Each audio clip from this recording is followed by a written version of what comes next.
Okay, so this is PFRS for small entities. Yan.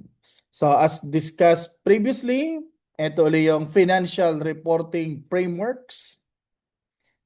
Okay, at isa nga dyan yung Philippine Financial Reporting Standards for Small Entities. Okay, and as discussed earlier, ito ulit yung summary. Okay, so ang characteristics ng small entities, okay? So similar to medium-sized and micro. So ito yung common ha, common characteristics of medium, small, and micro. Okay, so not a public interest entity. So kapag not a public interest entity, okay, so ang mag-differentiate lang talaga sa kanila is the size. Okay, so again, ang public interest entity required to file FS under Part 2 of SRC Rule 68, generally mga listed companies yan. In the process of filing its FS for the purpose of issuing any class of instruments in a public market. So, hindi pa nga listed pero nasa process na. Okay, or ano siya, holder of secondary license issued by a regulatory agency. Okay, so para mag-classify as medium, small, or micro, dapat yung entity not a public interest entity. Okay, and then as to size, okay, ang small, same floor and ceiling. Ang ceiling niya hanggang 100 million. Okay, total assets or total liabilities. Kasi pag nag-exceed na doon sa 100 million, considered medium. Yan.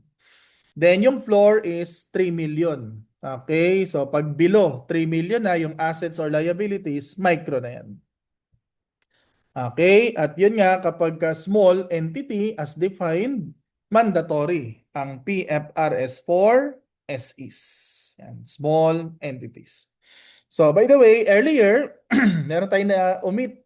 Okay, na overlook na problem, no? Yung applicability problem pala. Sige, dito natin i-apply. Sige, try nyo muna ito. So what financial reporting framework to use? So to emphasize yung applicability. Kasi ang focus nga ng tanungan dyan, applicability and yung salient differences. Okay, so as to applicability, sige nga. Okay, ito yung nandun pa sa PFRS for SMEs na problem. Nakalimutan natin yan. This one. Sige nga, identify what framework to use. Full, ME, or SE. Yan. Sige nga, tingnan natin kung ma-remember mo yung size, okay, criteria.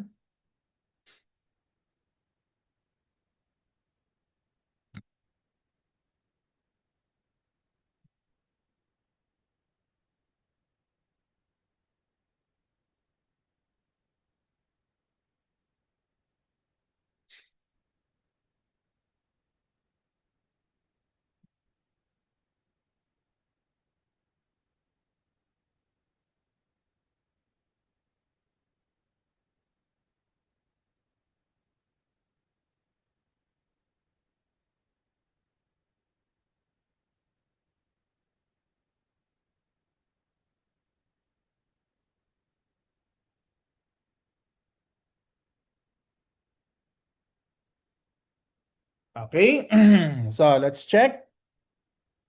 So itong number 1, number 2, and number 3. So ito nga yung tinatawag na public interest entity. So kapag public interest entity, so mandatory, full PFRS. So lagyan ng note ha, yung 1 to 3. Yan.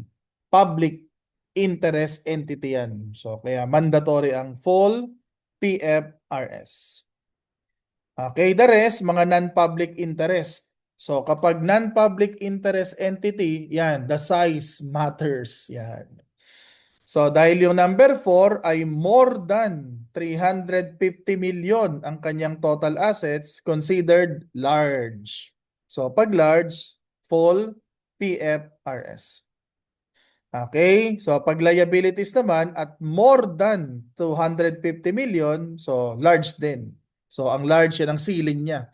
Assets more than more than 350 million, liabilities more than 250 million. So full PFRS.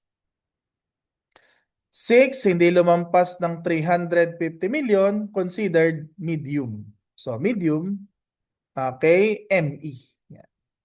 So yung liabilities not more than 250 million, medium. So ME.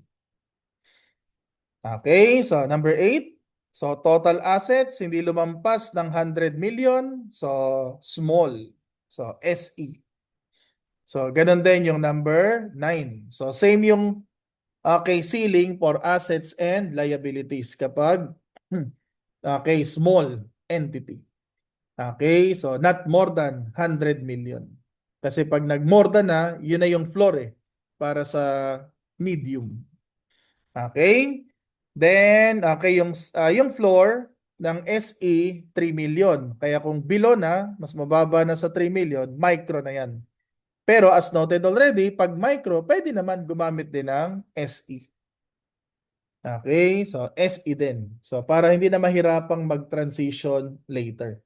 Pagka na-breach na yung 3 million, okay, floor, na ceiling para sa micro entities. Okay? So pag umabot na yan, umabot na ng 3 million yan. Small na yan. Pag below yan, micro pa. Pero aside from the PFRS for SEs, pwede rin naman yung income tax basis of accounting. So yan na ha, yung applicability. So hanggat maaari, ito, normally hindi natin kinakabisado pero lamang ka dito pag kabisado mo yung size. So madali mong ma-identify kung anong applicable framework. Pero bago tingnan yung size, i-check muna kung public interest yung entity. At ito nga, yung mga public interest entities, yung 1 to 3. Okay? At yun nga, kapag not a public interest entity, tapos ang size ay 3 million hanggang 100 million ang assets or liabilities, then mandatory PFRS for small entities unless exempted. And just like sa SMEs, meron ding exemptions. So, doon sa application ng PFRS for SEs. Okay? So, isa dyan, actually ito mandatory. So, hindi ito matter of choice. Kapag yung small entity ay merong tinatawag na foreign operation. Ito kasing PFRS for SEs only in the Philippines Kaya kapag may foreign operation, so hindi pwedeng gamitin yung PFRS for SEs. Instead, either PFRS for SMEs or full PFRS. Kasi yun ang may counterpart doon sa IFRS. Okay? And then doon sa other exemptions na optional, okay? So merong a total of 7. Yan, 7 exemptions. So yung 6 is specified. Tapos yung 7, yun nga, discretion ng SEC.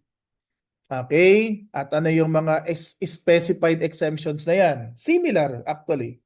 Similar to exemptions from applying PFRS for SMEs. So ginawa ito, pinayagan to for convenience, for practical purposes, to facilitate financial reporting. So ano yung mga nakaspecify na exemptions? Yan. Number 1, kapag kayong small entity, subsidiary siya ng parent. Tapos yung parent ang ginagamit, full PFRS or PFRS for SMEs. Pag ganyan ang case, again, mahirapang mag-consolidate yan kasi magkaiba ng framework. So kaya kung anong applicable kay parent, as an option, yun na rin ang gamitin ni SE. Kaya kung si parent, medium size, doon na rin siya, gamit na rin siya ng PFRS for SMEs. Kung large naman or public interest, so mag-full PFRS na rin. So para consistent nga, para madali yung consolidation process. So ganun din itong number 2. Yan. So option ng entity, ng small entity, either full or okay, PFRS for SMEs. So ganun din itong number 3. Ito naman para ma-facilitate yung equity method.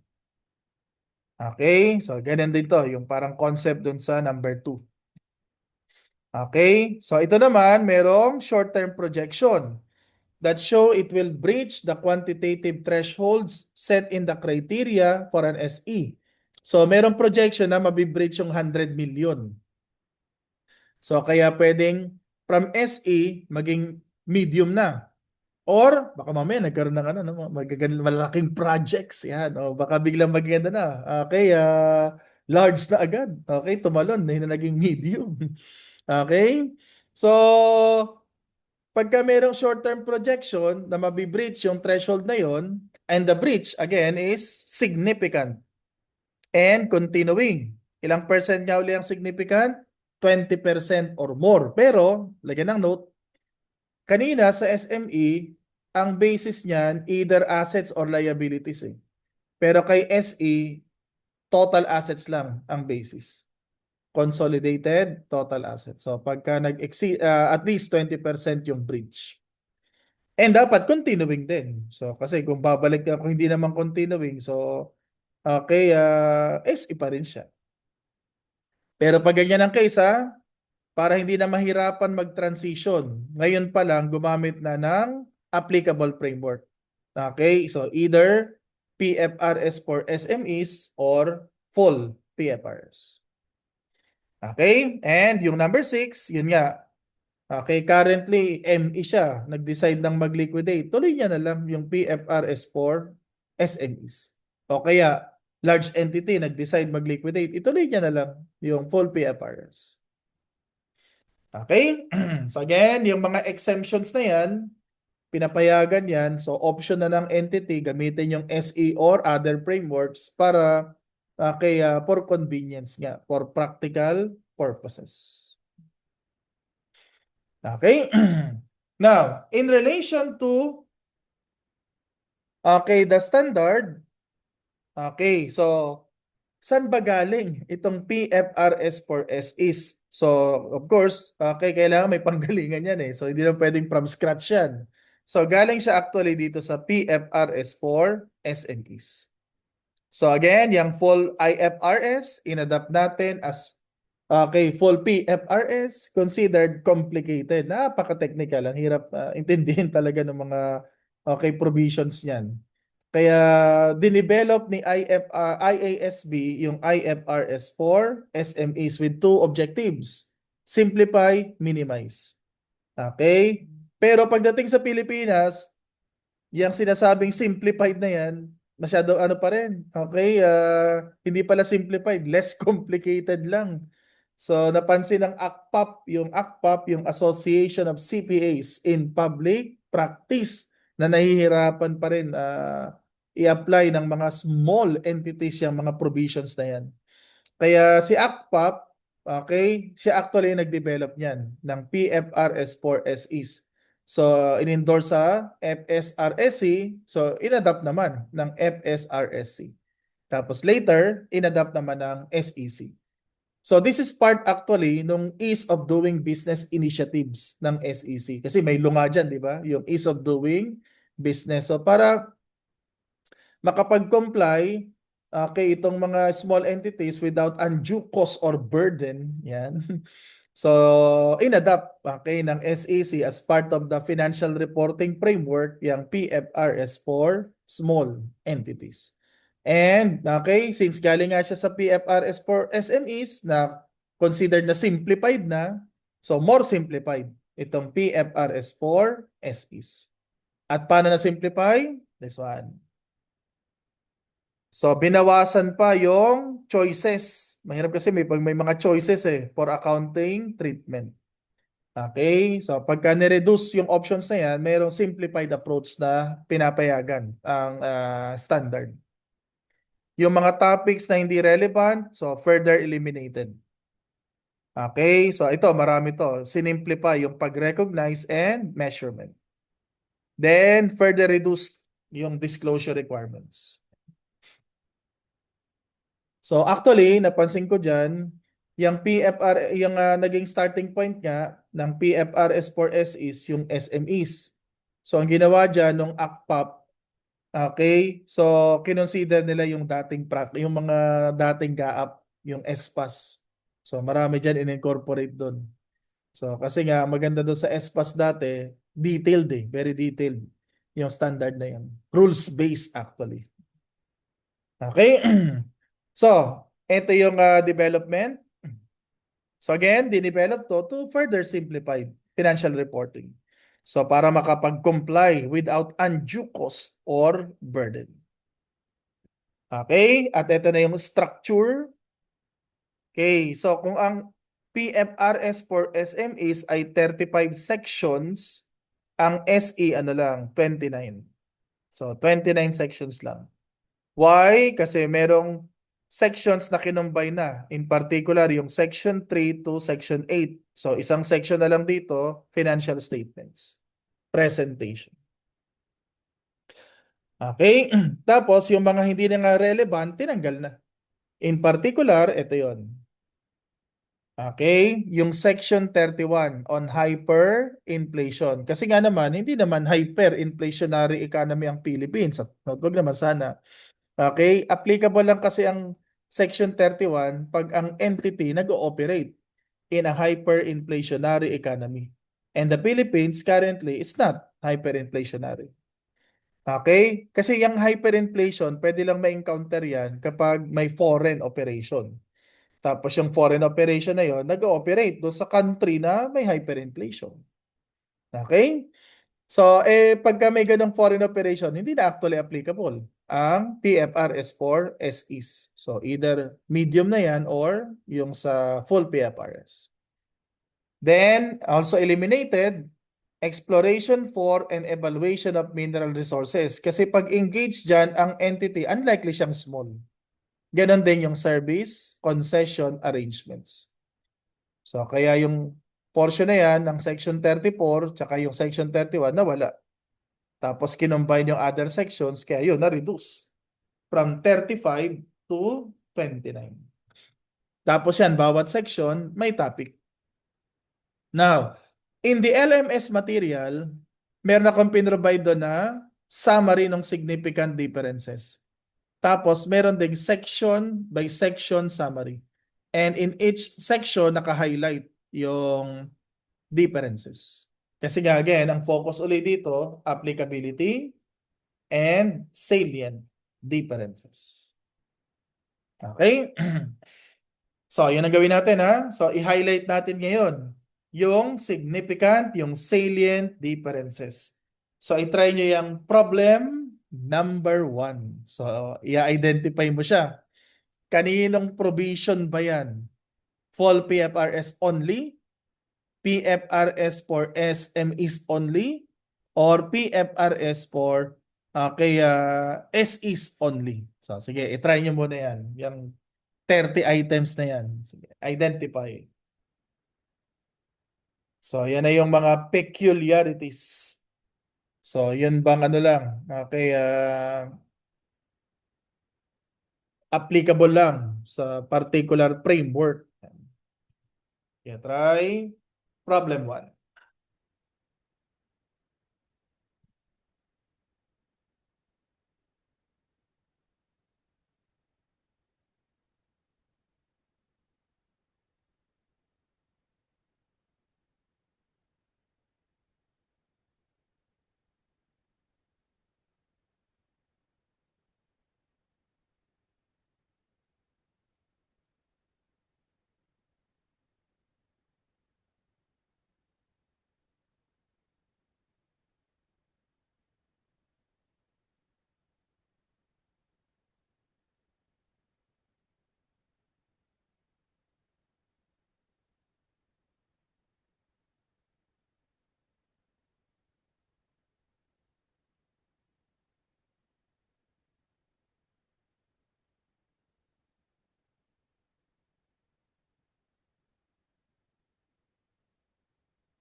Okay, so let's check.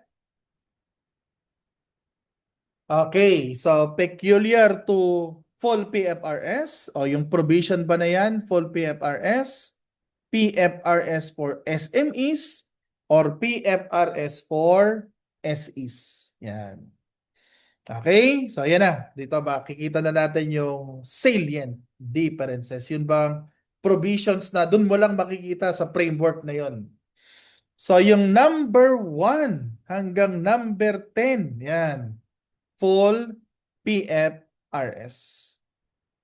So hindi mo to makikita, hindi to applicable doon sa others, okay, doon sa other framework. And what are those? Yan, yung presentation of EPS. So kasi pagka listed yon, required yung mag-present ng EPS. Eh itong mga ito, SMEs, mga ano yan, non-listed yan, hindi pwedeng public interest dyan. Ganon din yung interim financial reporting. Yung disclosure of segment information. As mentioned earlier, itong ang tatlo na to. So bali 5, no? Yung inomit na topics, kasama yung tatlo na yan. Kasi nga, pang-listed lang yan. Okay? So ito rin, walang classification as held for sale. So yan yung 4 na nasa applicable sa full PFRS na wala do sa other frameworks. Plus yun nga yung sa insurance. Yan yung 5, yun yung 5. Then others, ito. Okay, full PFRS lang yung pwedeng i-designate ang FA and FL at FBTPL. At yan, kailan nga pwede yan? So pinapayagan yan if the designation results in useful information.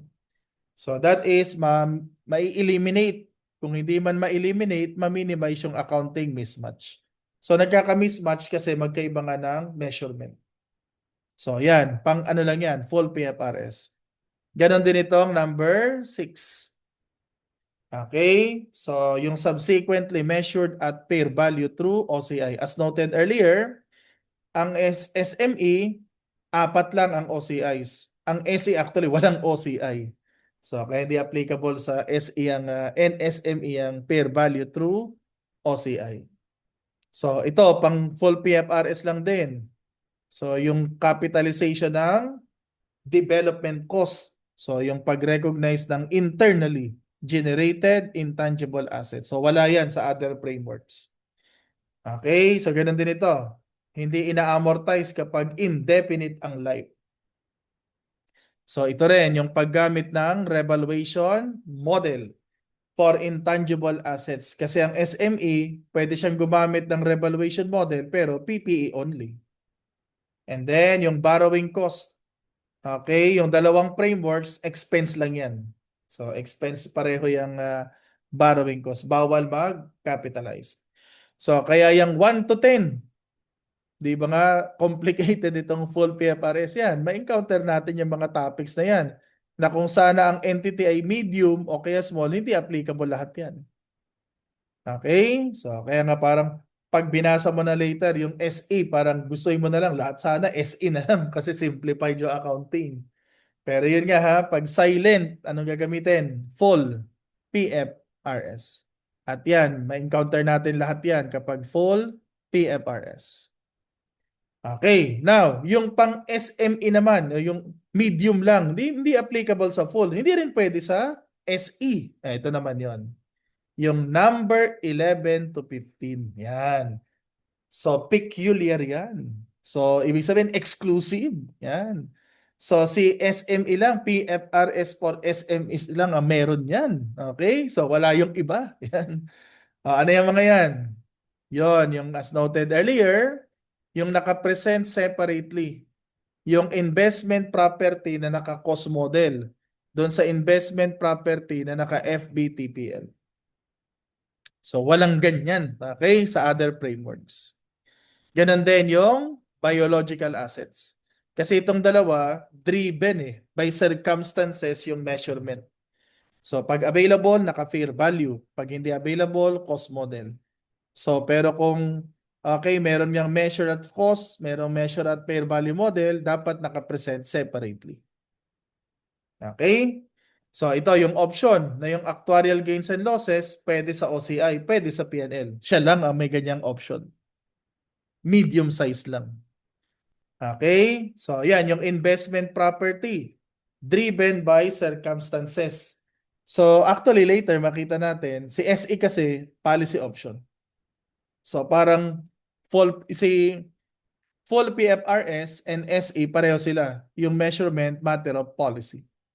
So dito sa SME talaga ano to, yun nga, driven by circumstances. And then, siya lang ang merong classification as to operating and finance ang lessee. Okay, so mamaya makita natin. So again ha, yung 11 to 15, applicable only to SME. So wala niyan sa full, wala din sa SE. Wala sa iba. Yan, wala sa other frameworks.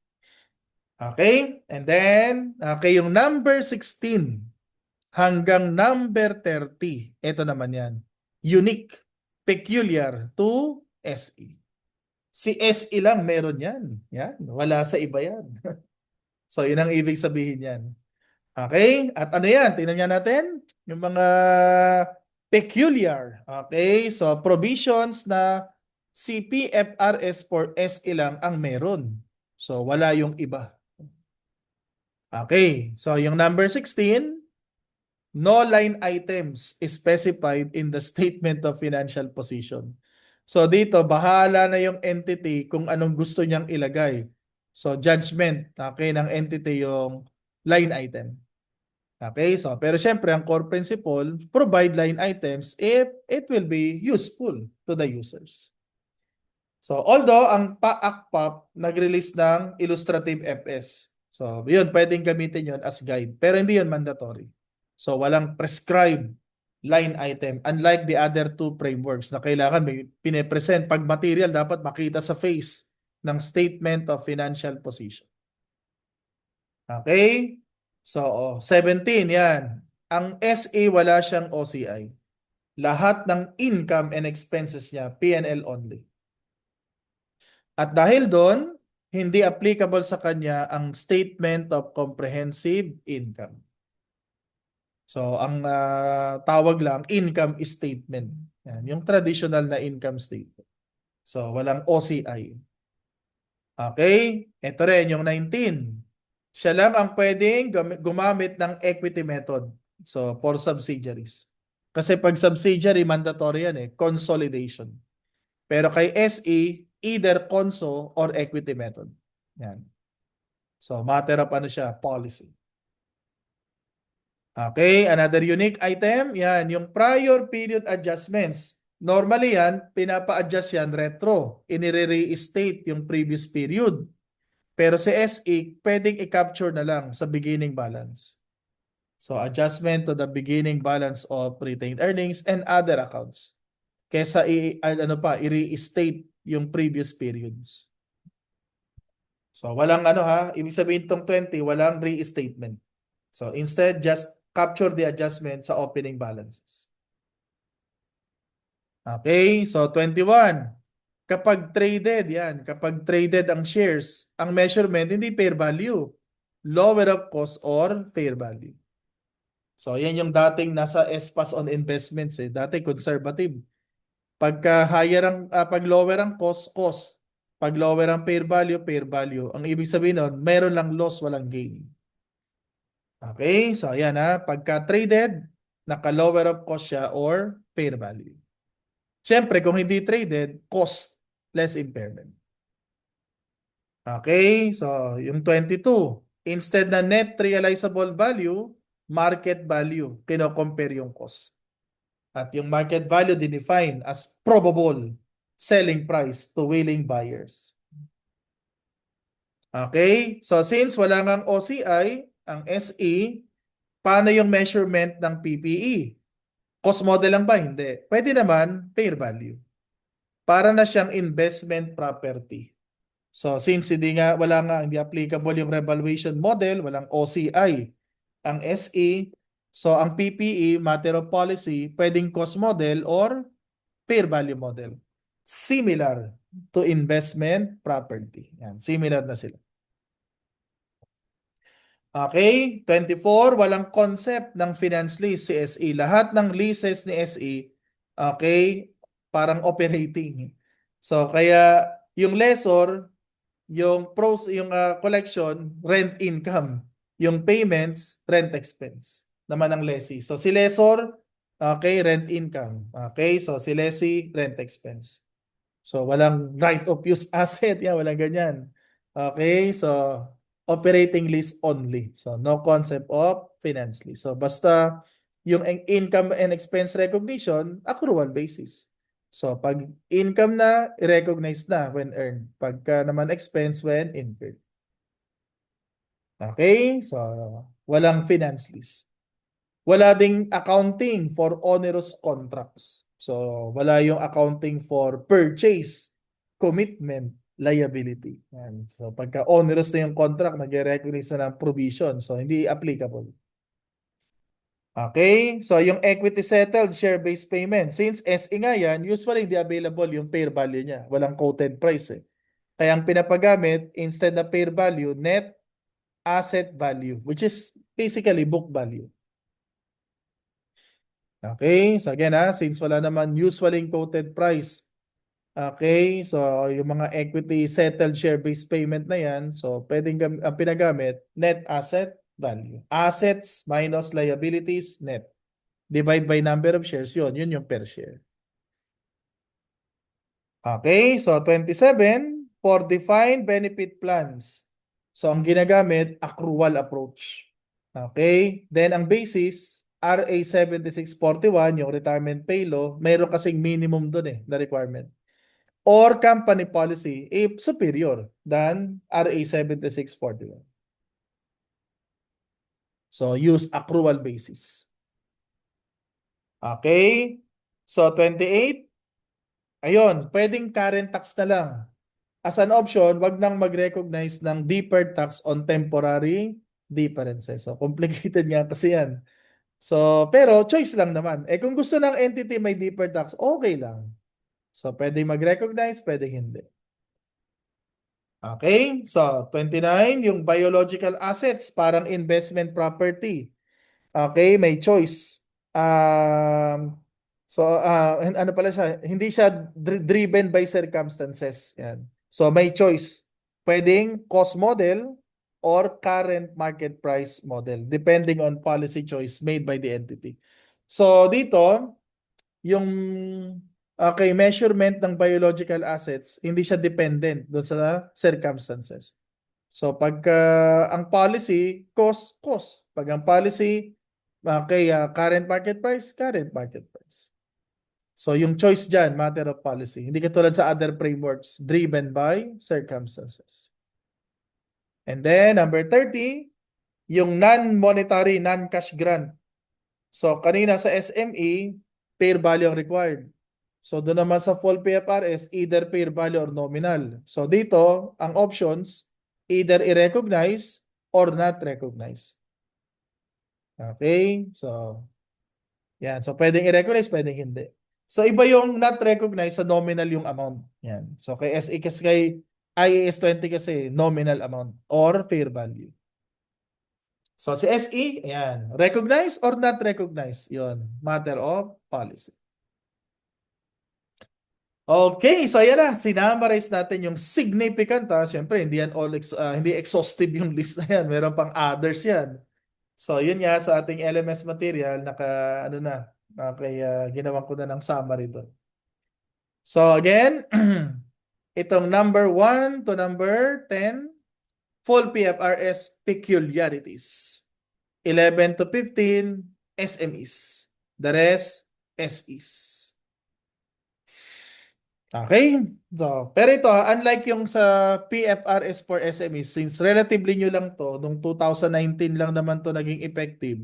So, hindi pa masyadong maraming tanong dyan. So, pero of course, better if you are aware. And kung magtatanong man, malamang yan, theory din.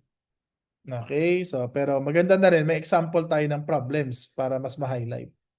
So, try problem number 2. Sige nga, try. By the way ha, i-take note mo na lang din to. Ito yung peculiar to both PFRS for SMEs and SEs. So, applicable sa dalawa pero hindi sa full PFRS. So, ayan. Pareho sila. Wala silang fair value through OCI. Okay, so same yan. Pareho sila yung research and development expense only. So, pareho din sila. Okay, walang internally generated intangible assets. Okay, so lahat ng intangibles ina-amortize.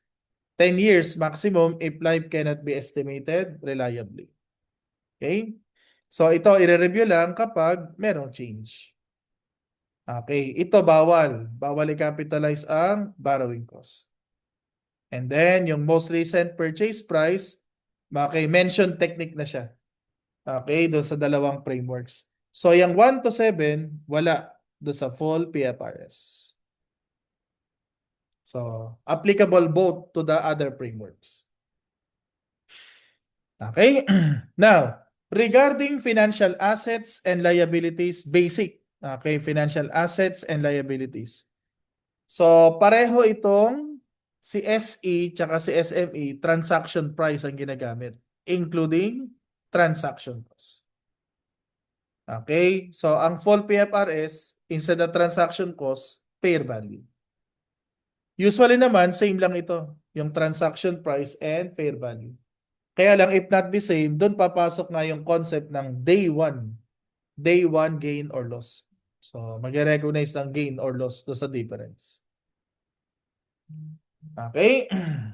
So, yan yung financial assets and liabilities, initial measurement. Now, yung subsequent measurement ng equity instruments, ito yon as discussed earlier. So, ito, tapos na natin yung full PFRS na illustrate natin kanina itong sa SME. Now, yung kay SE, depende kung traded nga or not traded. Pag not, costless impairment. Pagka traded, lower of cost or fair value. Okay? So, to illustrate, sige, try natin to. Problem number 2. Sige, try mo na. Initial and subsequent measurement. So, ngayon gawin natin 3 frameworks. Yan. Para ma-compare natin. Full, SME, SE. Kasi yun nga dati, sa old syllabus, talaga naka-highlight yung debt and equity investments. So, kaya yun, usually yan, dyan nagtatanong. Kasama yan sa mga usual na tinatanong.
Okay, so let's check. So actually yung subsequent measurement, okay, this determines yung initial. Okay, kasi nga dito sa transaction cost treatment eh. So except FB, TPL. So hindi katulad nitong SE, basta, okay, naka-transaction price yan plus transaction cost. Kasi dito naman, pag traded, so i-consider lang yung fair value kapag traded. So whichever is lower, cost or fair value. So dito, except FBTPL pareho. Kaya bago tingnan yung initial, check mo na ano yung magiging subsequent measurement. So, ito yung purchase price. Ito yung transaction cost. Rather, yung transaction cost yan. Direct acquisition cost. Incremental cost. Directly related to the purchase. So, traded ha. So, traded yung shares. Ito yung fair value. Cost to sell, irrelevant yan. Ignore. Okay? Now, in full PFRS, ano nga ang default classification? FBTPL. Yan ang default. So, since the default classification is FBTPL, number one, initial measurement pag large ang entity. So, full PFRS, fair value. So, the first one is true. Excluding transaction cost. Kasi nga, ang default is FBTPL. Now, kung medium-sized, since readily available ang fair value dahil nga traded yung shares, so subsequently measured yan at FBTPL. So dahil naka-FBTPL, so dapat, okay, yung initial measurement, fair value, excluding transaction cost. So the second statement is false. So dapat 800 lang kasi nga subsequently FBTPL. Yan, ito siya subsequently. So initially, fair value. Rather, transaction price. Excluding transaction cost. And then, paano kung small entity? Pag small, at cost yan. So kasama yung transaction cost. So 800 plus 50. That one is true. So answer, Bravo.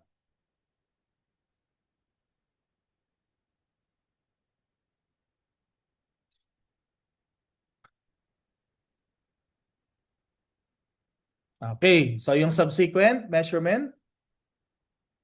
So pag large, fair value without deducting cost to sell. So that's 820. So the first one is true.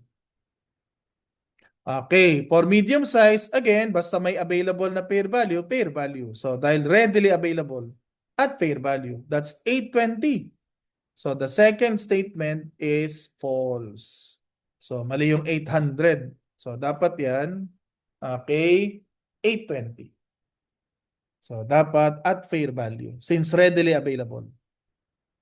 And then yung small entity, cost or fair value, whichever is lower. Since traded. So pag traded, yan, lower of cost, that's 850. Or the fair value, which is 820. 820 is lower. So the third statement is false. Dapat 820. So lower siya than cost. So again pag traded, ito yan, kapag traded, lower of cost, which is 850, and okay yung fair value. Pag not traded, simply costless impairment. Okay, so initial measurement, subsequent measurement. Okay, answer, letter A. Okay, so next, emphasis on inventories, investment in equity instruments, and PPE. So try the next problem.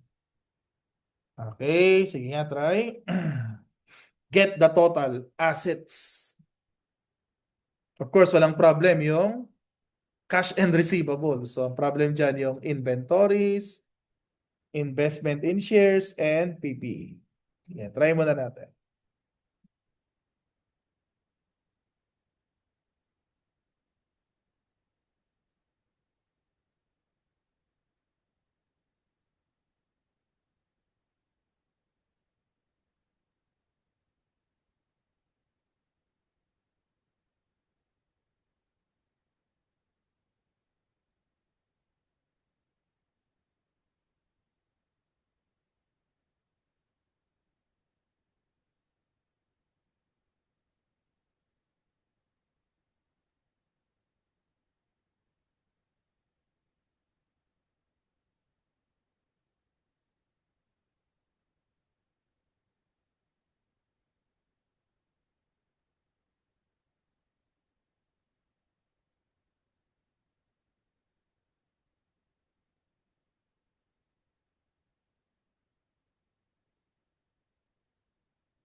Okay? So let's check and i-check yung mga pwedeng variations dyan ha. Okay, sa ganyang klase ng problem. Okay, so cash, no problem yan. Include pati yung receivables yan. Walang issue. Pareho lang yan. Whether yan ay large, small, medium, yan. So hindi nagbago yung accounting treatment dyan sa cash and AR. Now, yung inventories, as noted earlier, ang unique nga sa small entity, ang measurement, lower of cost or fair value. Hindi pala, lower of cost or fair value. Lower of cost or market. Yan. At ito yung definition ng market. Probable selling price. Okay, of inventories to willing buyers. So, tawag dito, market value. Since this is lower, use market value. Cost is 5.1 eh. So, dapat 5 million. So, remove natin yung 5.1 should be 5 million. And magre-recognize ng loss of 100,000. So, yung difference loss. Okay, so again, lower of cost or market value. Now, yung investment in shares traded. Okay, dahil traded yan, anong measurement? Lower of cost or fair value. At ito yung fair value daw, 950. Cost is 900. So, carry that what? Cost. Okay, so at cost siya kasi lower than fair value. Siyempre, pag lower yung fair value, alam mo na, use fair value. Then, yung PPE, again, pwedeng cost model yan or fair value model, similar to investment property. So, ina-apply siya per class. And in this case, the company uses the fair value model in one class of PPE. So, 2 million yung CA, ang fair value 2.3. So, nag-increase ng 300. So, yung 8 million, dagdagan mo lang ng 300. Yan, kasi i-adjust siya doon sa class of PPE na naka-fair value model. So, plus 300 should be. Then, yung increase na 300, lagyan ng note, profit or loss. So, yung loss on write-down, okay, sa inventory, P&L. Basta lahat P&L kasi nga walang OCI. So, tapos yung increase na 300, profit or loss. So, basta SE, lahat ng income and expenses dyan, P&L. Walang OCI. Answer? Bravo. Yan ha, okay? So, ito lang naman yung merong, okay, peculiar. Yan, so itong cash receivables, no problem. Then, yun nga, okay, favorite yung sale and leaseback na yan. So, highlight ulit natin. So again, ito yung classification ng leases. On the part of the lessee, notice, no? Different framework, different classification. So sa full PFRS, para siyang finance lease only. Kasi pagka long-term ang lease at hindi low value, may asset, may liability. Okay? Sa SME, galing siya sa IAS 17, kaya may operating and finance. Ang SE, walang finance lease. So this is on the part of the lessee. Now sa lessor naman, same yung full PFRS and SME. Parehong may operating and finance. So pag SE, operating only. So wala siyang finances. Okay, and regarding sale and leaseback, okay, sige nga, apply natin yung three frameworks. So nasolve na natin yan sa full PFRS and SME. Paano naman ngayong SE? Sige, try natin. So try problem number 4.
Okay?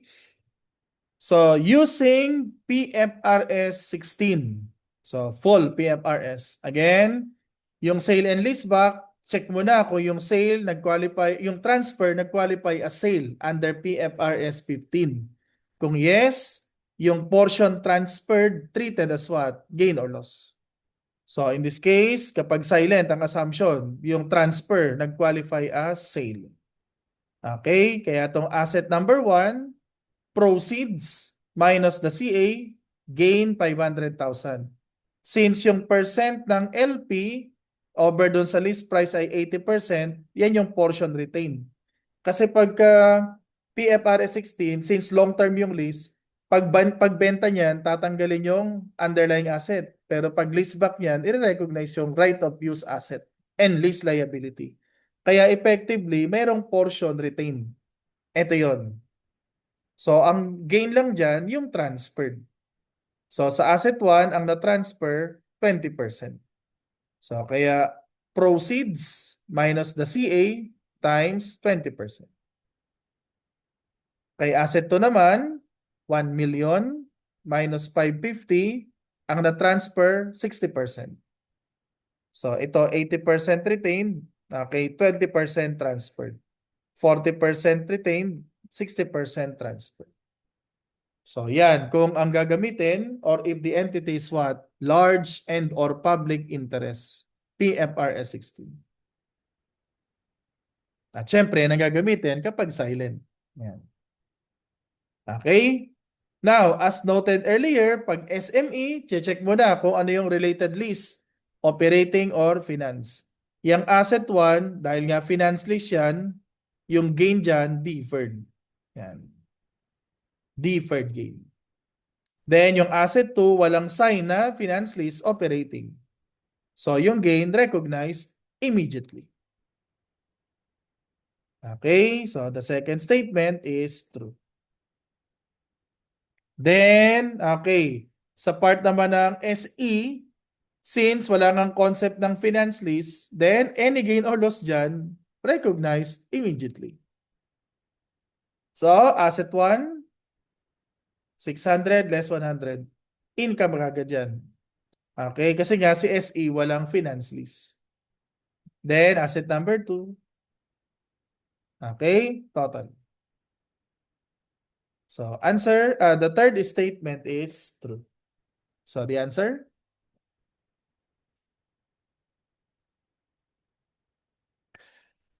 Okay, ayan. So, hinighlight natin ha, yung significant differences, yung peculiar. Again, paghandaan mo dito ha, applicability and salient differences. Okay, now let's have a three framework comparison of the other differences. Yan. Tingnan nga natin, yung mga significant pala. Significant differences. So this one, full PFRS, SME, SE. Okay, so one of the items, yung presentation ng Statement of Comprehensive Income. Sa SE, dahil nga siya ay wala namang OCI, not applicable yan. So, ang statement, ang tawag lang, Statement of Income or traditionally called Income Statement. Okay? So, kay SME, pag walang OCI, pwedeng ma-omit. So, tawagin na lang ding income statement instead na Statement of Comprehensive Income. So, kay full PFRS, applicable yan. So, walang ganitong provision na pwedeng i-omit yung Statement of Comprehensive Income. Okay? Next, in relation to OCI, ito yung numbers. So, 15 as noted earlier kay full PFRS. 4 lang yung SME. Pero pareho sila nakagrupo ha. Yung will and will not be reclassified to profit or loss. Then SE, walang problema kay OCI. Yan. Wala siyang OCIs. Okay, next. Yung subsidiaries accounting. So pareho yung full and SME. Ang naiba si SE. pinapayagan sa kanya yung equity method. So either conso or equity. So no such option for the other frameworks. So pang ano lang siya, SE. Okay, next. Associates and joint ventures. Okay, so as discussed earlier, tatlo yung pwede kay SME. Cost, fair value, equity. Pwede yung cost kung walang quoted price. Kung meron, bawal. Either equity or fair value. So kay full PFRS, equity only. Then kay SE, walang fair value model. So either cost lang or equity. Okay? Next, inventories. Yan. So actually, ito para siyang NRV din eh. Hindi nga lang tinawag na net realizable value. Pero effectively, NRV yan. So yun lang ang term, estimated selling price less cost to complete and sell. Then as illustrated earlier, kay SE, market value instead na net realizable value. Pero sa lahat ng yan, whichever is lower. Yan. So, yung i-compare lang sa cost, yun ang nag-iiba. Depende sa framework. Okay, next. On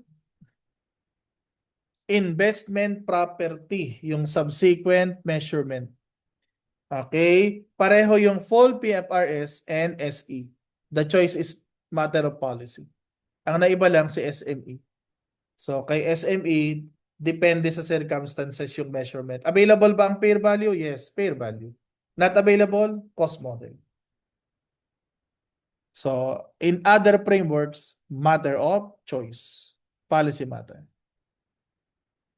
Okay, next. Yung PPE. So, yung full PFRS and SMEs, pareho sila. Pwedeng gumamit ng revaluation model. Kay SE, walang revaluation model. So, instead, fair value model. And in all cases, matter of policy. So, choice ng company kung anong subsequent measurement. Okay, next. Revenue recognition. Okay, so currently, ang basis ng other frameworks, yun pang 18 and 11. Okay, so yun din ang kay SE. Yan, pareho sila. Pero yun nga, later, ma-aligned na yung Section 23 dun sa IFRS 15. Kaya magbabago na ito later. Ang may iwan dito ito. So, pero sa ngayon, ganyan ang situation. So, magkakaiba ng model. Okay, next. Yung equity settled share-based payment, pareho lang si other framework, pareho si full and SME. Si SE yun nga, instead na fair value, since hindi naman talaga available yan, net asset value. So basically book value. Okay? Yung actuarial gain or loss on defined benefit plan. So in full PFRS, mandatory OCI. SME, optional. OCI. Then not applicable kay SE. Okay? Now, yung measurement of biological assets. Okay, so sa full PFRS, ito ang required. Exception yung cost model pag hindi available ang fair value. So in effect, parang ganun din kay SME. Pero kay SE, yun nga, policy option. So current market price or cost model. So matter of policy.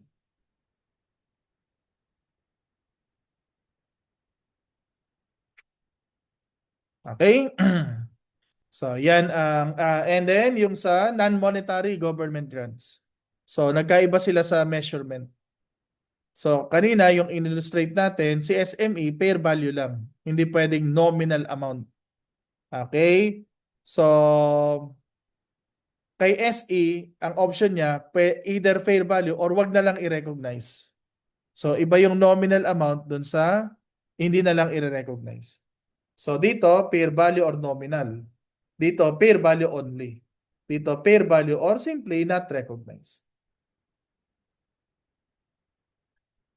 Okay, ayan na ang salient differences. So, three frameworks. Okay, ayan, natapos na natin